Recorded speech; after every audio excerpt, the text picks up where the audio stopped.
pray Lord na paano mo po ang bigyan ng kagalatian sa aming mga katahan, ganoon din po sa lalong-lalo na po Panginoon sa mga ngalan ng iyong salita. We also pray for Children's Sunday School na ikaw po mag-bless the teachers, ganoon din po sa mga bata at maintindihan po nila yung mga lesson na tinutulong kayo mga teacher. And also pray in the name of the Lord Jesus Christ. Amen. When standing please, Brother RJ. One song muna tayo, isang kanta na. Nabigay na si John. Nag-enjoy na. Let's sing po, page 214, Builded on the Rock, page 214. On the first verse, all together now. I build it on the rock of God. Build it on the rock, Christ Jesus. I dug down deep and build it on the rock. Build it on the rock of God. I hold up the rock, but the rock holds me. The rock holds me. The rock holds me. I rest on the rock, and the rock holds me. Resting on the rock of God. Why should I fear when the weak sleep high? Build it on the rock, Christ Jesus. Or shake and be when the waves roll high. Build it on the rock of God. I hold on the rock, but the rock holds me. The rock holds me. The rock holds me. I rest on the rock, and the rock holds me. Resting on the rock of God. Past raging billows at His command. Build it on the rock, Christ Jesus. Oh, peace be still in His loving hand. Build it on the rock of God. I hold on the rock, but the rock holds me. The rock holds me. The rock holds me. I rest on the rock, and the rock holds me. Resting on the rock of God. Last, praise God for our foundation sure. Build it on the rock, Christ Jesus. No storms can harm our house secure. Build it on the rock of God. I hold on the rock, but the rock holds me. The rock holds me. The rock holds me. I rest on the rock, and the rock holds me. Resting on the rock of God. Thank you, be seated please. Pwede na po umupo. At dapat tayo mga kapatid, doon po sa ating lesson sa ating Sunday School. At titignan po natin sa ating major doctrines, how do I know or how do we know, paano natin alam na yung doctrine na tinuturo sa atin ay totoo or tama. Okay? So, napag-aralan po natin last Sunday yung reason why we should study doctrines. At ito po mga kapatid ay parang, inulit lang natin yung mga previous points na natutunan natin about doctrines. Okay? And ngayon po ay titingnan natin paano naman natin alam na yung doctrines na tinuturo sa atin ay tama. Okay? So unang-una, let's go to Colossians doon muna sa 2 Timothy chapter 3 verse 16. Okay? At makikita po natin sinasabi ng Bible in 2 Timothy chapter 3 and in verse 16.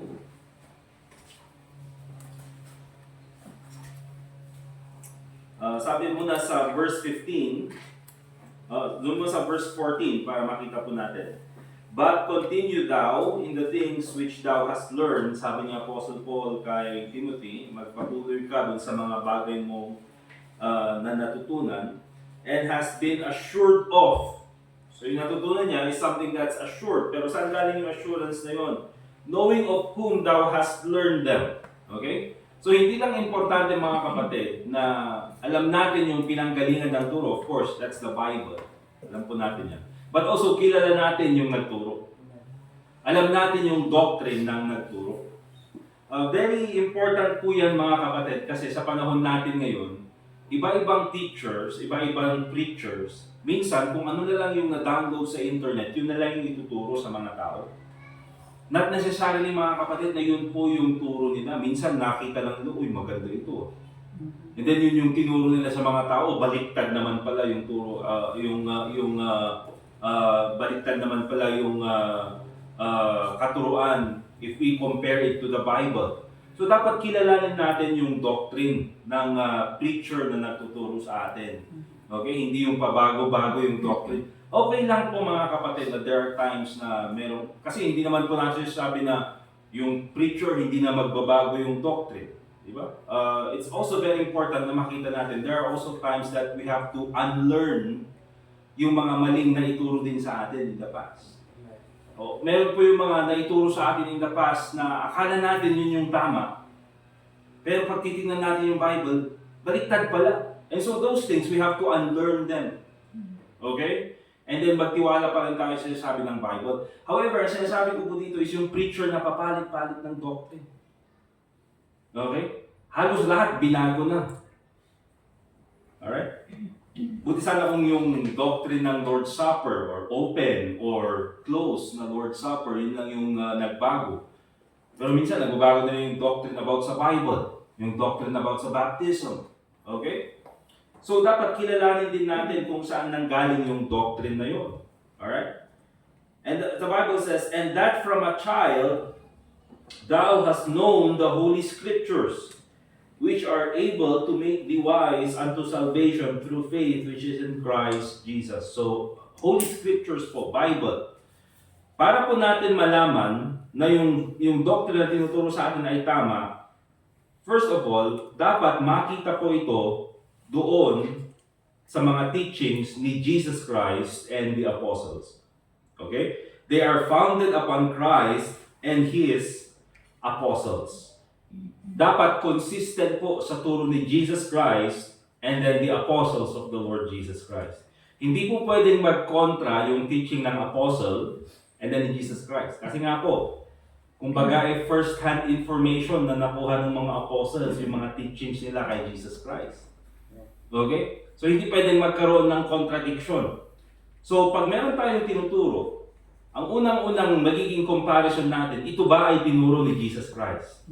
O ito ba ay tinuro ng mga apostles? Katulad, kasama na rin si Apostle Paul. Alright? Kaya sabi dyan, verse 16, all scripture, paano natin malalaman? Hindi naman natin nakausap yung mga apostles. So, wala yung mga apostles, mga kapatid, but we have the Bible. Okay? At dyan po, naisulat, na i-document yung mga teachings ng mga apostles. At hindi lang yan, yung buhay ng mga apostles, kasama na rin si Jesus Christ. Okay, so alam natin kung kanino nanggaling ang mga bagay na ito. All scripture is given by inspiration of God and is profitable for doctrine. Again, pag sinabi natin doctrine, teaching, for reproof, for correction. Okay, so yung correction na yan mga kapatid, kasama na po dyan yung pag-correct ng maling doctrine. Alright? And the Bible says, for instruction in righteousness. So, how do I know which doctrines are true? They are founded upon Christ and His apostles. Let's go to Matthew chapter 15 verse 9. Ito po nakita rin natin last Sunday. At makikita lang po natin mga kapatid yung katotohanan na meron po talaga yung doctrine na nanggaling sa Panginoon at meron din yung nanggaling sa tao lang. Okay? Matthew chapter 15 and in verse 9. Ang sabi po dyan, Matthew chapter 15 and verse 9, but in vain they do worship me. Ang kinakausap po dyan, ang verse 8, sabi ng ni Jesus, verse 7, ye hypocrites, well did Isaiah prophesy of you, saying, these people draweth nigh unto me with their mouth, and honoreth me with their lips, but their heart is far from me. But in vain they do worship me, teaching for doctrines the commandments of man. So, yung mga hypocrites, yung mga Pharisees, na binabanggit ni Jesus Christ dito. Ito kasi yung mga klase ng tao, mga kapatid, na hindi nila, alam mo yung parang ang ginagawa nila is kumukuha lang sila ng isang doctrine sa Bible. Okay? And then yun yung pinagtutuunan nila ng pansin. And then, sasabihin nila, mas holy kami kaysa sa inyo kasi ginagawa namin ito. Isa sa mga example na binanggit ni Jesus Christ dito is yung kanilang tithing. Diba? Is tithing good? Amen or no? Amen. Amen. Maganda po ang tithing. Diba? Kaya po, nandyan yan sa scriptures. Alright? However, ang ginawa kasi ng mga Pharisees, ang ginawa nila, para magmukha silang mas malapit sa Panginoon kaysa sa mga tao, nag-focus lang sila sa tithing. Diba? Ako, nagbibigay ako ng tithes, kayo hindi kayo nagbibigay ng tithes, mas holy kami kaysa sa inyo. And then, ang gagawin pa nila, pag magta-tithe sila mga kapatid, ay ginagawa talaga nila in public. Diba? At talagang may pagdadaan yung pagpupunta sila doon sa temple, at ibibigay nila yung mga tithe nila. Kung pera yung ibibigay nila, ilalagay nila yung kamay nila sa taas, tapos hahayaan nilang bumagsak yung pera para mag-create ng sound at mapakinggan ng mga tao. O kami nag-tithe na kami, kayo hindi kayo nag-tithe, hindi kayo holy, kami ang holy. Okay? Pero dumarating pa sa ibang extreme mga kapatid na kahit yung mga hindi nakasulat sa Bible or hindi binanggit ni Moses, yun yung ginagawa nila. And then later on, sasabihin nila, mas holy kami sa inyo. Teaching for doctrines, ginawa nilang doctrine yung command ng man. Teaching for doctrines, the commandments of men. Alright? Hindi command ng Panginoon, command ng tao, ginawa nilang doctrine. Kaya anong sabi ng Panginoon? Itong mga tao na ito, they worship me with their lips. They honor me with their lips. Pero sabi niya, but their heart is far from me. Si mga kapatid, kung hindi po tama ang pagkakilala natin sa Panginoon, kung hindi po natin alam yung doctrine na sinusundan natin, akala natin nandun tayo sa tama, pero yung puso pala natin malayo sa Panginoon. Okay? So it's very important mga kapatid that these doctrines are founded upon Christ and His apostles. If it's founded upon Christ, there's a Bible record. Amen? If it's founded upon the apostles, there is a biblical record. Okay? Number 2, connected din dyan, how do I know which doctrines are true? They are verified through much scripture.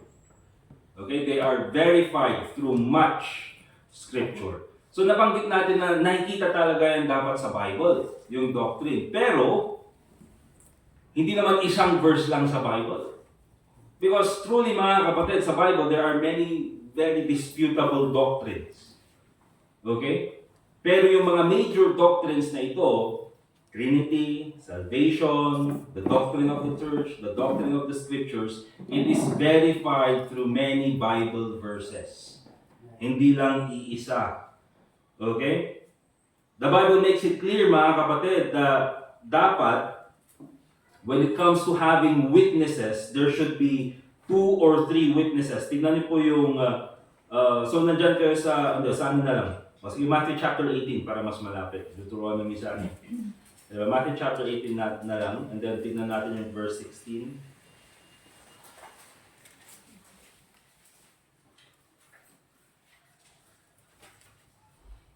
Okay? Ito po yung sa church discipline. Ang sabi ng Bible, verse 16, but if he will not hear thee, then take with thee 1 or 2 more, that in the mouth of 2 or 3 witnesses, every word may be established. So, sa Bible mga kapatid, hindi ka pwedeng mag-accuse ng isang tao na wala kang evidence. Or wala kang, sabihin na natin, ibang witness. Okay? For example, hindi ka pwedeng magsabi na, itong tao na ito, ganito yung gawain niya, na ikaw lang nagsasabi. Okay? Although, kung ikaw nakikita, and then meron kang witness, or meron kang evidence, yung evidence na yun is also a witness. Kaya sabi ng Bible, 2 or 3 witnesses, every word may be established. Hindi pwedeng isa lang. Same is true when it comes to doctrine, mga kapatid. Okay? You cannot confirm doctrine based on one scripture alone. Especially sa major doctrines, there are many scriptures that can provide confirmation dyan sa teaching na yan. Let's give an example. Pumunta tayo sa 1 Corinthians chapter 15, verse 29. At tingnan natin mga kapatid, in 1 Corinthians chapter 15, verse 29. Ito po yung doctrine ng Mormon na baptism of the dead. Okay? So ang ginagawa nila is, kung yung isang member ng Mormon Church, meron silang mahal sa buhay na namatay na hindi siya Mormon. Okay? Ang gagawin nila is, okay, namatay yung loved one ko na hindi siya Mormon. Gusto ko sanang masigurado na makapunta siya ng kung saan man siya, saan man yung langit ng mga Mormon. Di ba? So anong gagawin nila? Okay, ikaw na lang ang magpabaptize para sa kanya. So parang kumbaga is proxy baptism para sa namatay. Alangan na magbaptize sa nila yung namatay, patay na nga. Pero ikaw, mababaptize ka parang ang tawag doon? Yun nga, proxy. Representative. Okay, noong namatay. So, ang sabi niya sa 1 Corinthians 15 verse 29, else, what shall they do which are baptized for the dead? If the dead rise not all at all, why are they then baptized for the dead? So, kinuha nila yung baptized for the dead at ginawa nilang baptism for the dead. Pero yung doctrine na yan, mga kapatid, it's only found in 1 Corinthians chapter 15 verse 29. Wala na kayong ibang makikitang example sa Bible na nagpabaptize para sa patay. And actually, ang ibig sabihin dito ni Apostle Paul ay hindi ka magpapabaptize para sa patay. Marami pong mga, different explanations about sa verse na ito. Pero wala po tayong makikita na explanation or ginawa ng mga apostles or ginawa ni Jesus Christ na merong isang tao na nagpabaptize para sa isang patay. Therefore, mga kapatid, masasabi natin na yung kahulugan ng Mormon Church ay taliwas sa sinasabi ng salita ng Diyos. Dahil lahat po ng nabaptize sa Bible, mga kapatid, they are all alive. At sila ay nabaptize not for the sake of others, they were baptized for the sake of following the Lord Jesus Christ. Amen. Yun at yun po ang ibig sabihin ng baptism. Okay? Kaya kung titignan natin yung explanation natin about baptism, and then yung baptism for the dead ng Mormon, mas marami tayong verses na pwedeng ipakita. Sa kanila, isa lang. And so, makikita natin mga kapatid, na kung titignan natin, wala pong katuturan yung doctrine ng baptism for the dead. Okay? So, yan po yung isang example, mga kapatid. Kaya po, let's go to Acts chapter 17, verse 11. Ito po, very important sa ating mga mananampalataya, sa ating mga Kristiyano. In Acts chapter 17, and in verse 11,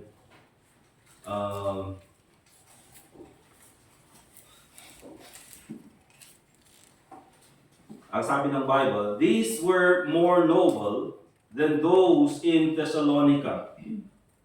So itong mga members sa Berean Church ay mas honorable kaysa ng mga members sa Thessalonica. In that they received the word with all readiness of mind, tinanggap nila yung preaching ng salita ng Diyos. And ang napakaganda mga kapatid, yung pagbubukas nila ng Bible ay hindi lang sa church, hindi lang sa gathering. Pagka-uwi nila mga kapatid, patuloy silang nagbabasa ng Bible. Kaya sabi diyan, and search the scriptures daily whether those things were so. So, chinek nila doon sa kanilang Bible, mga kapatid, kung tama ba yung sinasabi ng preacher. Remember this, mga kapatid, na ang preacher po, katulad ko, ay pwedeng magkamali. Di ba? Ang tao po, ang salita ng Diyos, infallible. Pero ang preacher, mga kapatid, na katulad ko, at kahit na sinong tatayo dito sa harapan, na mangangaral ng salita ng Diyos, pwedeng magkamali. Minsan, mali nga yung grammar, di ba? Minsan, mga kapatid. Mali rin yung explanation minsan. Okay? Kaya very important sa mga members ng church ay hindi lang nila tandaan yung outline, but tandaan nila, mga kapatid, yung verses na ginamit. Para tignan natin, tama ba yung prinsipyo na binigay sa atin ng preacher? At ganito, mga kapatid, kung nagkamali, give them the benefit of the doubt. Mali na naman talaga yung preacher na to. Masyuma talaga ito. Huwag naman ganun, mga kapatid. Pero bigyan natin ng chance na, di ba, siguro nagkamali lang siya dito. Okay? Pero kung, of course, kung major doctrine na, at meron nga yung mga nagsasabi, yung Trinity, baka 4 yan. Pambira, Trinity na nga, ginawa pang 4. Di ba? Na very, very major issue. Ay mga kapatid, kailangan kayo mismo. Di ba? Sasabihin nyo, preacher, ba't mo sinabing 4 yung tao sa 4 yung person ng Trinity? Di ba? So, very important yan, mga kapatid, sa mga members, that they are not only attentive at church, but even when they go home, they are still attentive to their own Bible. Kaya po, there is no substitute to a personal Bible study. Remember that, mga kapatid. Okay, na kayo mismo, pinag-aaralan nyo yung salita ng Diyos. Okay? So, they are verified through much scripture. That is how we know which doctrines are true. Okay? Ito na pag-aralan natin, mga kapatid, last Sunday. They are early church teachings. Okay? Paano natin malalaman na yung doctrine na tinuturo natin ay totoo? Ito po ay galing sa early church. They are early church teachings.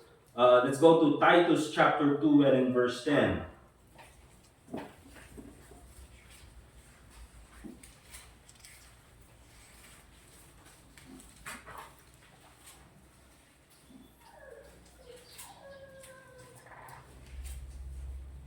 Titus chapter 2 verse 10, the Bible says, not purloining, but showing all good fidelity, that they may adorn the doctrine of God, our Savior, in all things. Okay? Dapat nakikita yung teaching ng Panginoon, ating Diyos, ating tagapagligtas, in all things, sa lahat ng ginagawa natin. It should be not only learned, but also applied. Remember that.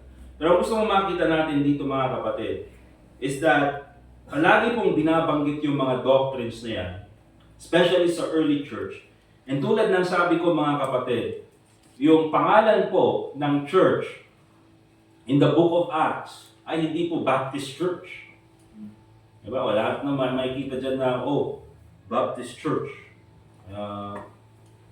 Baptist dapat yung pangalan ng church natin. Okay? Baptist, mga kapatid, is an identity. Okay? But remember this, hindi po natin pwedeng i-claim na tayo yung tunay na church just only based on the name Baptist. Okay? Pwede nating i-claim na tayo yung tamang church based on the doctrines that we teach. Remember that, mga kapatid. Bakit ko po nasabi yan? Very, very practical explanation. Marami pong mga Baptist churches sa panahon natin, even they do not teach yung mga bagay na tinuturo ng early church.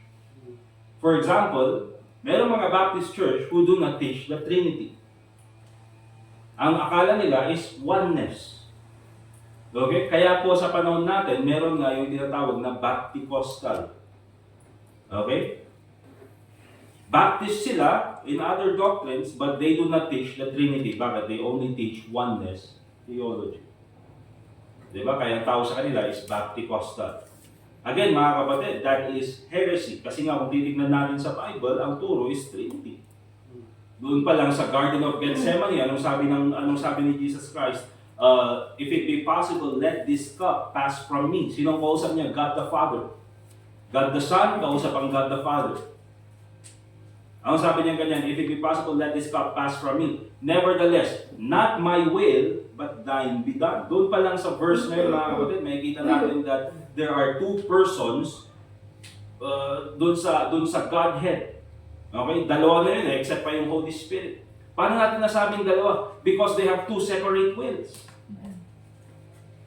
Ang will ng God the Father is iligtas yung sangkatauhan through the sacrifice of the Lord Jesus Christ. Pero sa panahon na yun, mga kapatid, anong sabi ni Jesus Christ? Kung pwede lang, ay hindi na ako dadaan sa ito. Yung cup na yun is talking about the wrath of God. Okay? Kung pwede lang, hindi na ako dadaan doon. Pero, not my will, kasi yun yung kalooban ni Jesus Christ, na sana ayaw niyang ma-separate kay God the Father. But thine be done. What does that tell you, mga kapatid? Two persons. Bakit? There is a different will between God the Father and God the Son. Okay? Pero may kita natin na God the Son, bakit? Because He still submitted to the will of the Father. Alright? Kaya doon pa lang, mga kapatid, may kita na natin that there is a difference talaga.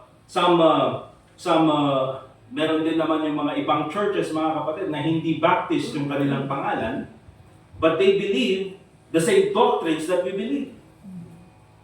Di ba? Kahit na sabihin mo sa kanila, hindi kayo Baptist. Kasi may kakilala akong ganun, mga kapatid. Hindi sila Baptist. Pero kung tinanong mo, do you believe in biblical authority? Na ang dapat magpatakbo sa buhay ng isang Kristiyano ay yung salita ng Diyos? Yes. Do you believe in the autonomy of the local church?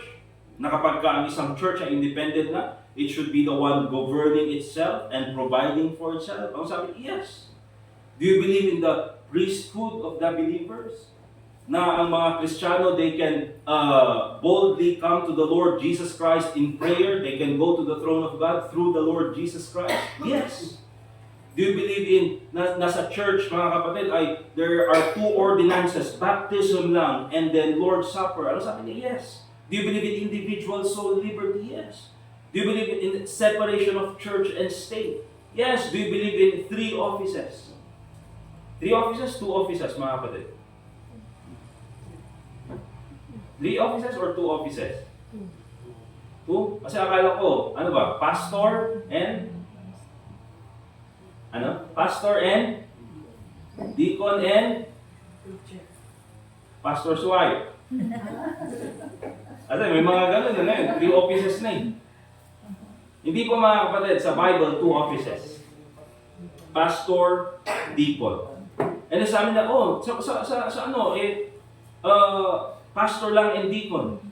Pero hindi sila Baptist. But they believe doon sa Baptist distinctives. Okay? Now, hindi sila Baptist, mga kapatid. Pero tama naman yung kanilang turo.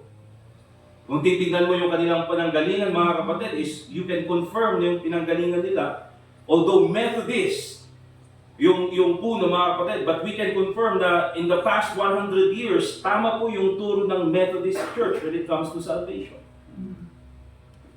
Yun nga lang, mga kapatid, nagkaroon sila ng falling away, nagkaroon sila ng apostasy. Kaya po, mga kapatid, I always say, you cannot claim that you're the right church just by name alone. Okay? Nasasabihin mo, Baptist kami yung tama. No, we have to check your doctrine. Dahil sa panahon ngayon, mga kapatid, marami ng peke. Punta ka doon sa store, biogesic yung nakalagay. Pero pag nung tinake mo, mas sumakit yung ulo mo eh. Bakit? Peke pala. Diba? Kaya mga kapatid, hindi lang po yan nakakuha sa branding o yung pangalan ng church. Nakikita po talaga yan sa doctrine. Okay? Number 3, or another one, how do we know that which doctrines are true? They are related to beliefs about God and how He works. Okay? They are related to beliefs about God and how He works. Katulad po yan, mga kapatid. For example, ang basis po niyan is yung mga pinapaniwalaan po natin, they are essential to our faith. Importante po sa ating pananampalataya. Okay? Kaya po dito sa Bible, wala po kayong makikita ng doctrine about hair length. Diba? Wala po makikita ng doctrine about hair length. Although, sinasabi ng Bible, mga kapatid, na it is a shame for a man to have long hair. Diba? Pero wala pong sinabi yung Bible na, dapat lahat high cut ang amin, ipukis yun. Diba? O dapat si kayo amin,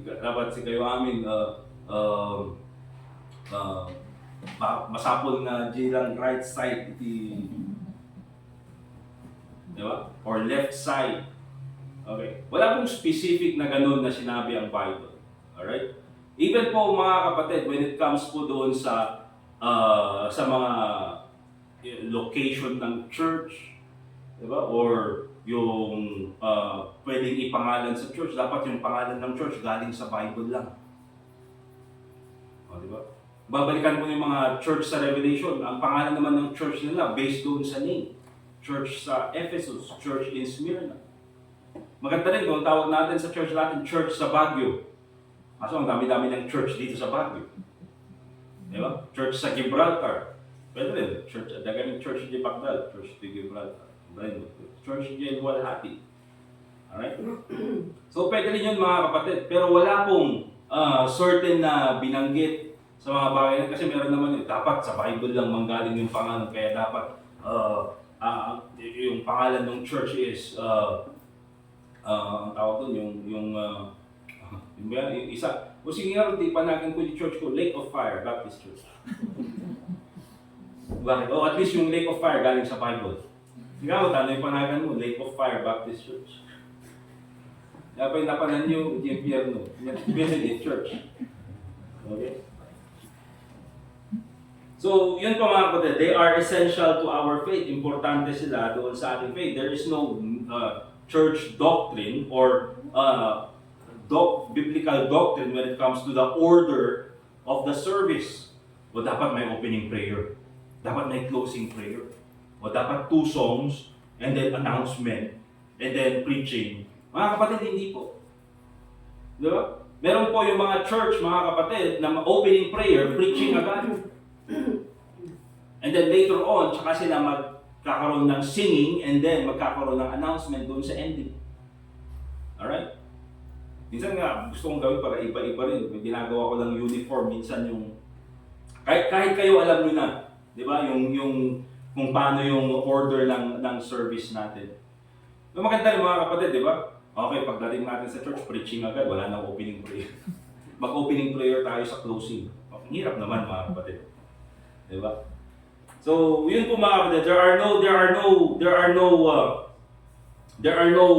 sabihin natin biblical teachings about these things because usually major doctrines, they are essential to our faith. Mga kapatid, kung hindi tayo nag-opening prayer, hindi naman yan ibig sabihin na hindi na tayo nag-worship sa Panginoon.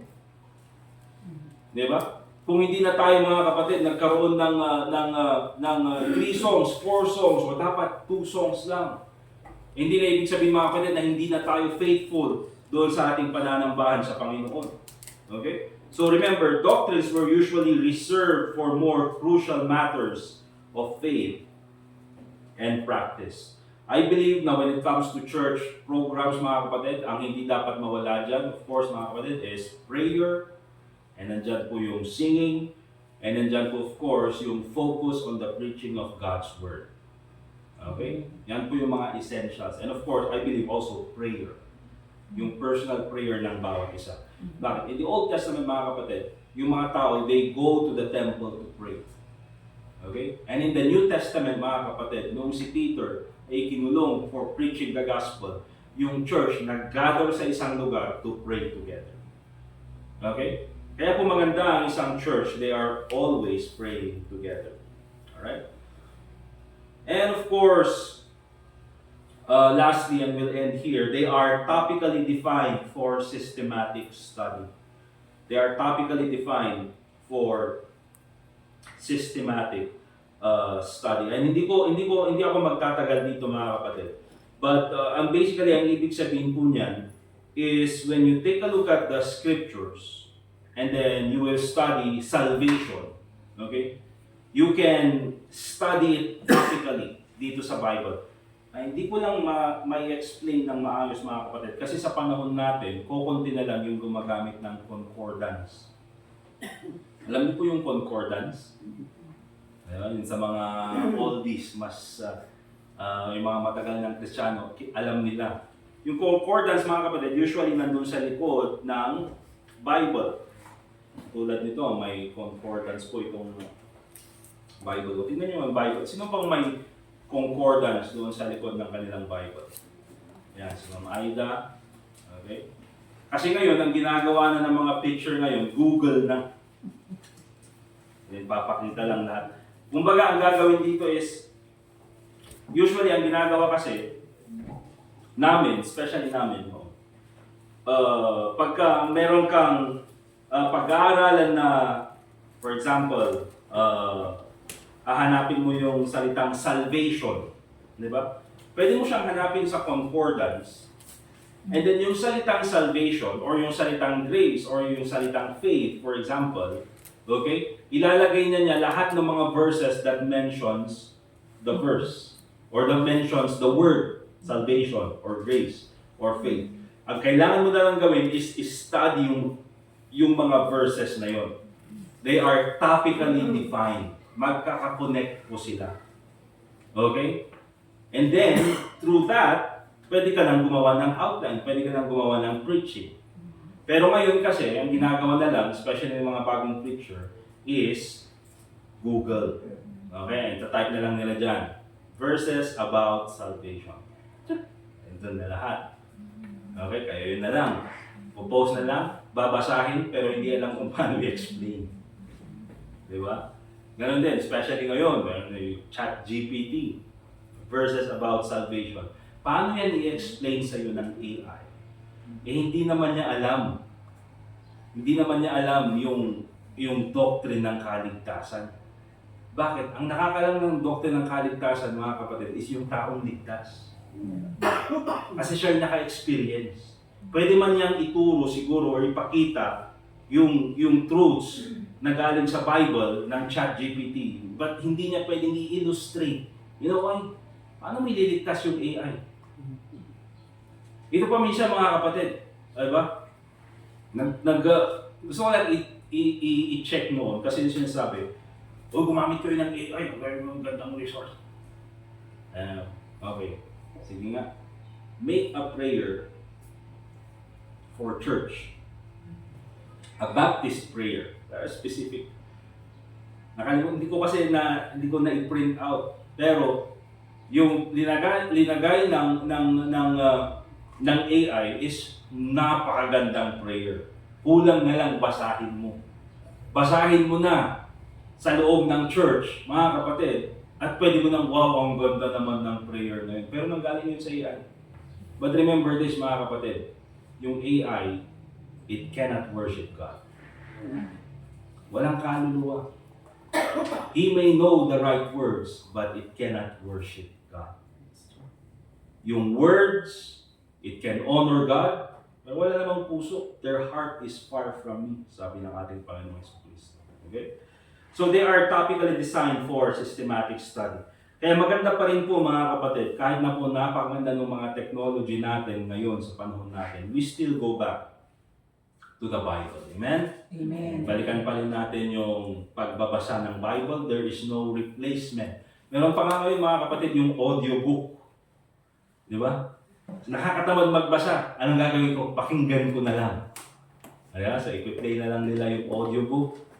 Genesis 1:1. In the beginning, God created the heavens and the earth. Wow! Di ba? Kahit habang nagbuhugas ng pinggan. Maganda po yan mga kapatid. Okay yan.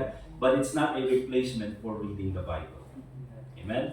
Amen. Alright. So yun po yung lesson natin ngayong umagang ito. Let us pray. Dear God, Heavenly Father, once again, we thank you for this time.